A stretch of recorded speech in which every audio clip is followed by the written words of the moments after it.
Hello नमस्ते सबैजनालाई हाम्रो च्यानल बैंकिङ प्रिपरेसनमा आज हामीले यस भिडियोमा लोकसेवा तयारी सामग्री विषयगत प्रश्न उत्तर लिएर आएका छौं र यो सम्पूर्ण जानकारी 2079 वैशाख 14 गते बुधबारको गोरखापत्रबाट लिएको हो र गोरखापत्रमा प्रत्येक बुधबार विषयगत र वस्तुगत प्रश्न उत्तर राखिदिने गर्दछ लोकसेवा तयारी सामग्री अन्तर्गत। त्यसै सामग्री लिएर आज हामी यहाँ उपस्थित भएका छौं र हामीले गएको भिडियोमा वस्तुगत प्रश्न उत्तर सम्बन्धी भिडियोहरू राखिदिएका थियौं। यदि तपाईले त्यसलाई हेर्नु भएको छैन भने च्यानलमा गएर पनि हेर्न सक्नुहुन्छ।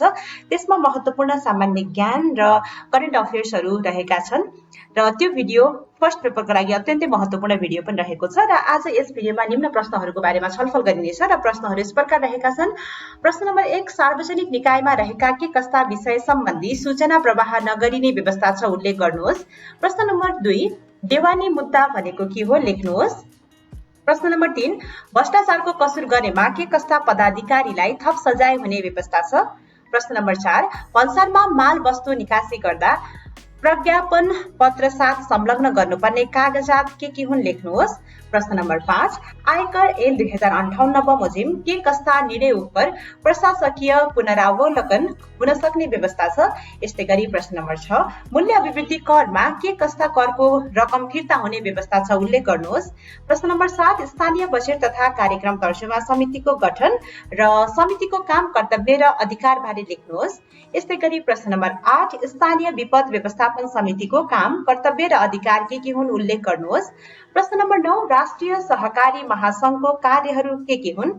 यस्तै गरी आजको अन्तिम प्रश्न रहेको छ प्रश्न नम्बर 10, सार्वजनिक निकायले खरिद गर्दा के कस्ता विधि अपनाई खरिद गर्नुपर्ने व्यवस्था छ। हामीले आज यस भिडियोमा यी 10 वटा प्रश्नको बारेमा छलफल गर्नेछौं र यदि तपाईलाई कुनै पनि प्रश्नको बारेमा उत्तर चाहिएको छ भने भिडियोलाई पूर्ण रूपमा हेर्न सक्नुहुन्छ। यदि तपाईलाई यी प्रश्नहरूको उत्तरको आवश्यकता छैन भने भिडियोलाई स्किप पनि गर्न सक्नुहुन्छ। प्रश्न नम्बर 1, सार्वजनिक निकायमा रहेका के कस्ता विषय सम्बन्धी सूचना प्रवाह नगरिने व्यवस्था छ उल्लेख गर्नुहोस्।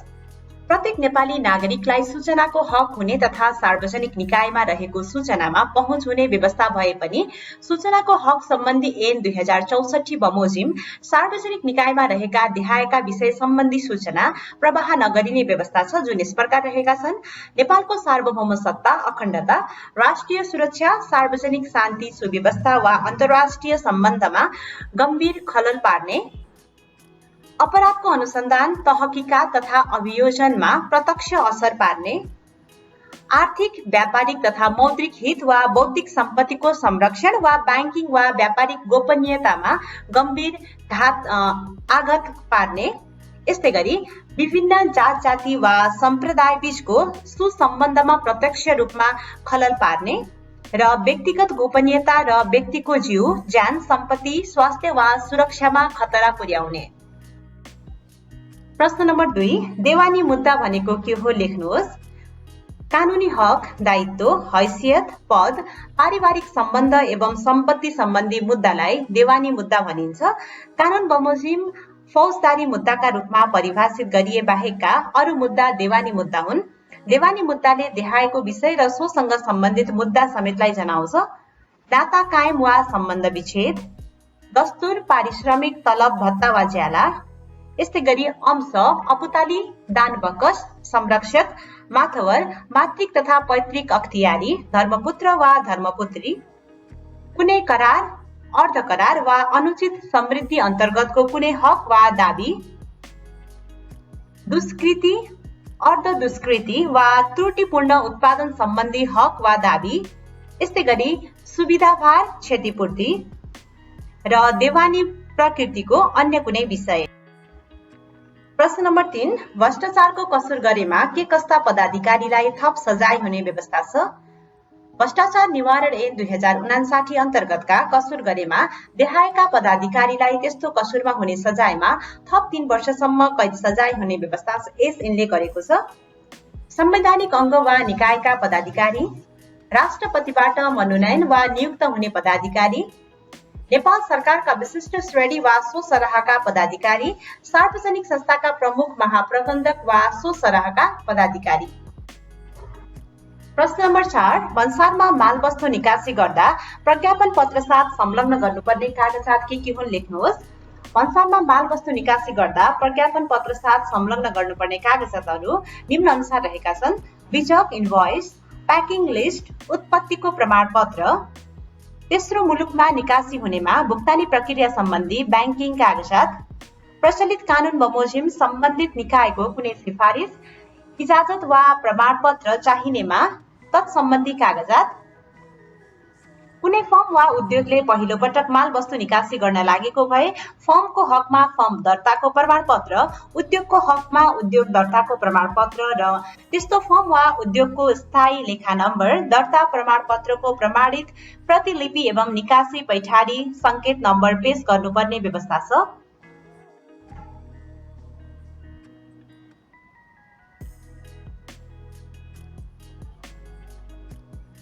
प्रश्न नंबर 5, आयकर ऐन 2058 बमोजिम के कस्ता निर्णय उपर प्रशासकीय पुनरावलोकन हुन सक्ने व्यवस्था छ? आयकर ऐन 2058 बमोजिम देखाएका निर्णय उपर प्रशासकीय पुनरावलोकन हुन सक्ने व्यवस्था रहेको छ।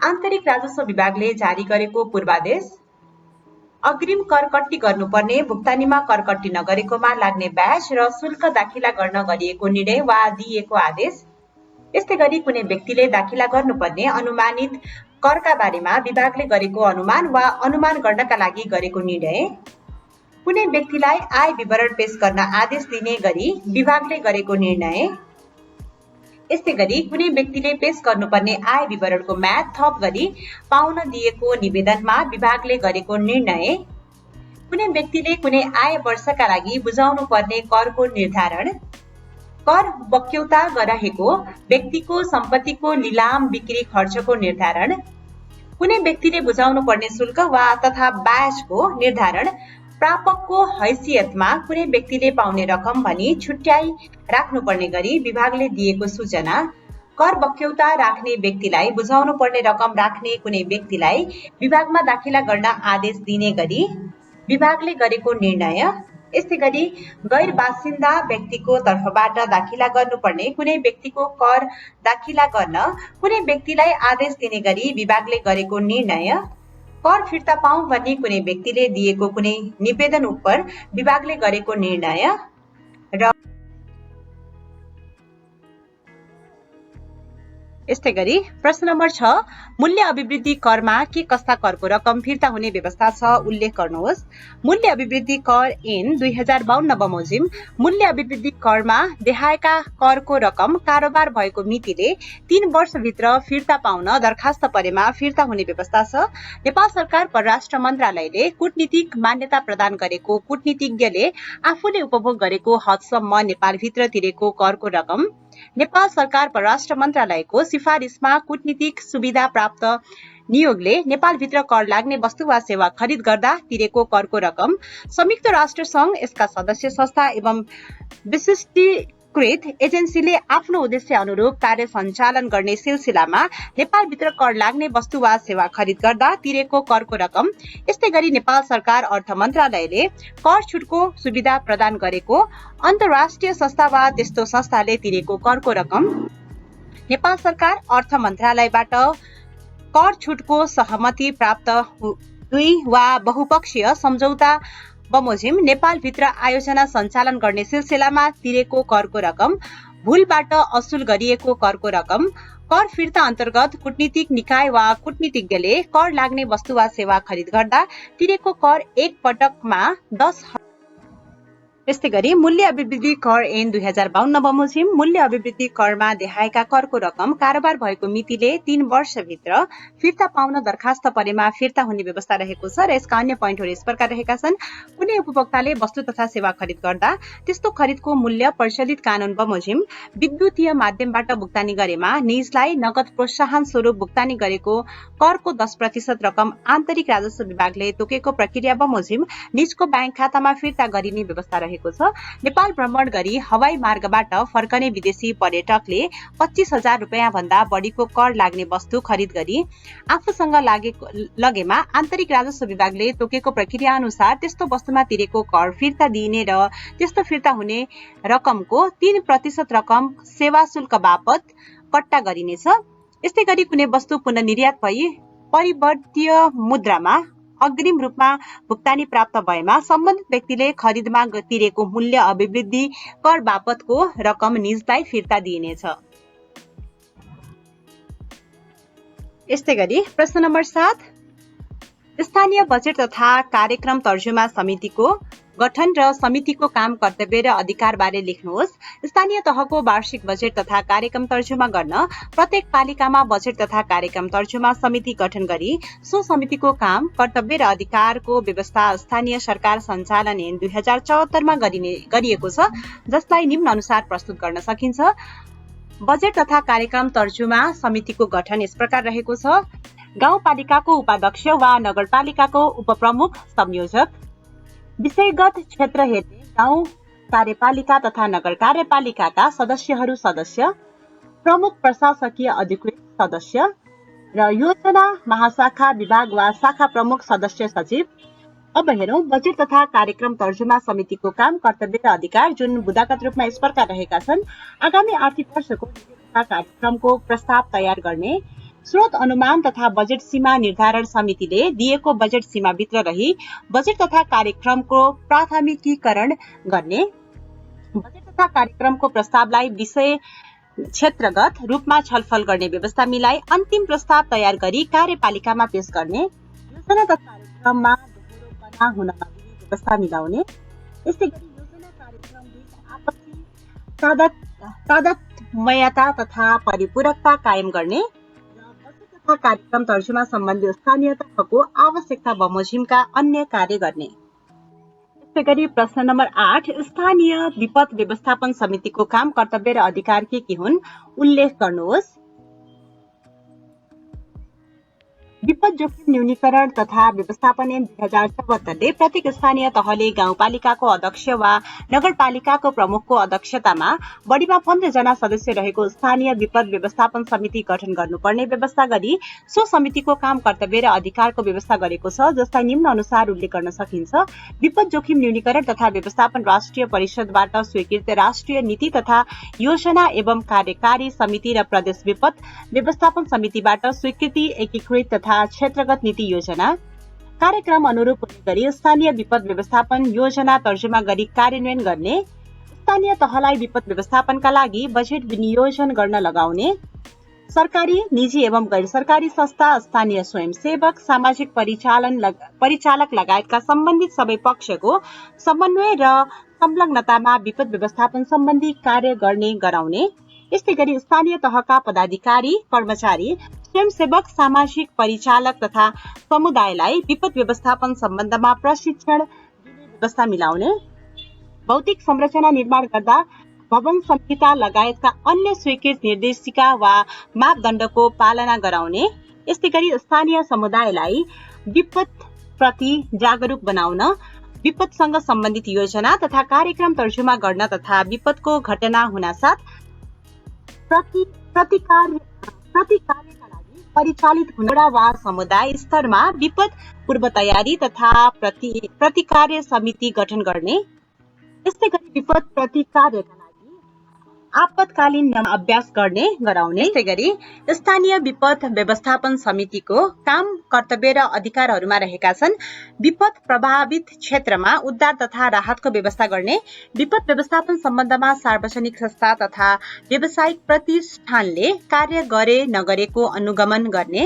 यस्तै गरी स्थानीय तहमा विपद व्यवस्थापन सूचना प्रणाली तथा पूर्व चेतावनी प्रणालीको विकास र सञ्चालन गर्ने गराउने, स्थानीय स्तरमा आपतकालीन कार्य सञ्चालन केन्द्रको स्थापना र सञ्चालन गर्ने, विपदमा परि हराएका, बिग्रेका वा नष्ट भएका कागजातको यकिन तथ्याङ्क अद्यावधिक गरी राख्न लगाउने। यस्तै गरी विपदबाट प्रभावित घर परिवारको पहिचान, स्तर निर्धारण तथा परिचय पत्र वितरण गर्ने गराउने, विपदको समयमा प्रयोग गर्न सकिने गरी बारुद यन्त्र लगायतका अन्य उपकरणहरू तयारी हालतमा राख्न लगाउने। कार्यकारी समिति, प्रदेश विपद व्यवस्थापन समिति तथा जिल्ला विपद व्यवस्थापन समितिको निर्णय अनुसार विपद व्यवस्थापन सम्बन्धी अन्य कार्य गर्ने गराउने र प्रत्येक आर्थिक वर्षमा गरेको कामको विवरण सहितको वार्षिक प्रतिवेदन तयार गरी जिल्ला विपद व्यवस्थापन समिति तथा प्रदेश विपद व्यवस्थापन समिति समक्ष पेश गर्ने। यस्तै गरी प्रश्न नम्बर 9, राष्ट्रिय सहकारी महासंघको कार्यहरू के हुन्? राष्ट्रिय सहकारी महासंघको कार्यहरू निम्न अनुसार रहेका छन्। सहकारी मूल्य मान्यता र सिद्धान्तको परिपालना गर्ने गराउने, सदस्यको हित प्रवर्धनका लागि नेतृत्वदायी भूमिका निर्वाह गर्ने, सहकारी क्षेत्रको प्रवर्धनका लागि नेपाल सरकारका विभिन्न निकायसँग समन्वय र सहकार्य गर्ने, सहकारी व्यवसाय प्रवर्धनका लागि व्यावसायिक तथा बजार अध्ययन अनुसन्धान गर्ने गराउने, शिक्षा तालिम र सूचना प्रदान गर्ने गराउने, यस्तै गरी बजार सूचना प्रणालीको विकास गर्ने, सहकारी संस्था र संघहरू बीचको पारस्परिक सहयोगमा अभिवृद्धि गर्ने गराउने, अन्तर्राष्ट्रिय सहकारी अभियानमा पारस्परिक सहयोग अभिवृद्धि गर्ने, समन्वय र सम्बन्ध विस्तार गर्ने, यस्तै गरी सहकारी क्षेत्रमा सुशासन प्रवर्धन गर्ने, विनिमयमा उल्लिखित कार्यहरू गर्ने। यस्तै गरी आजको अन्तिम प्रश्न नम्बर 10, सार्वजनिक निकायले खरिद गर्दा के कस्ता विधि अपनाई खरिद गर्नुपर्ने व्यवस्था छ? सार्वजनिक निकायले खरिद गर्दा प्रतिस्पर्धा सीमित हुने गरी टुक्रा टुक्रा पारी खरिद गर्न नहुने तथा तोकिए बमोजिमको अवस्था र खरिद मूल्यका आधारमा देखाएको कुनै एक विधि अपनाई खरिद गर्नुपर्ने व्यवस्था सार्वजनिक खरिद ऐन 2063 ले गरेको छ। कमा रहेको छ माल सामान निर्माण कार्य वा अन्य सेवा खरिद गर्नुपर्दा अन्तर्राष्ट्रिय स्तरमा खुल्ला बोलपत्र आह्वान गरेर, राष्ट्रिय स्तरमा खुल्ला बोलपत्र आह्वान गरेर, सिलबन्दी दरभाव पत्र आह्वान गरेर, यस्तै गरी सोझै खरिद गरेर, उपभोक्ता समिति वा लाभग्राही समुदायलाई सहभागी गराएर अमानत एकमुष्ट दर विधि, उत्पादक वा अधिकृत विक्रेताद्वारा निर्धारित दरमा खरिद गर्ने विधि, यस्तै गरी सीमित बोलपत्र दाताले भाग लिने खरिद विधि, नयाँ लिने पुरानो दिने खरिद विधि, यस्तै गरी परामर्श सेवा खरिद गर्नुपर्दा प्रतिस्पर्धात्मक प्रस्ताव माग गरेर र सोझै वार्ता गरेर। हवस् त आजको भिडियोमा यति नै। यस्तै महत्त्वपूर्ण जानकारीको लागि हाम्रो च्यानलसँग जोडिनुहोला र यदि तपाईहरू हाम्रो च्यानलमा पहिलो पटक आउनु भएको छ र च्यानललाई सब्स्क्राइब गर्नुभएको छैन भने च्यानललाई सब्स्क्राइब गर्न पनि सक्नुहुन्छ र यदि तपाईलाई यो भन्दा पहिला राखिएका यस्तै महत्त्वपूर्ण भिडियो हेर्नु मन छ भने भिडियोको लिंक तल डिस्क्रिप्सन बक्समा पनि राखिदिएका छौं, त्यसलाई पनि हेर्नुहोला र अझै धेरै जानकारीको लागि च्यानललाई भिजिट गर्न पनि नबिर्सिनुहोला। धन्यवाद।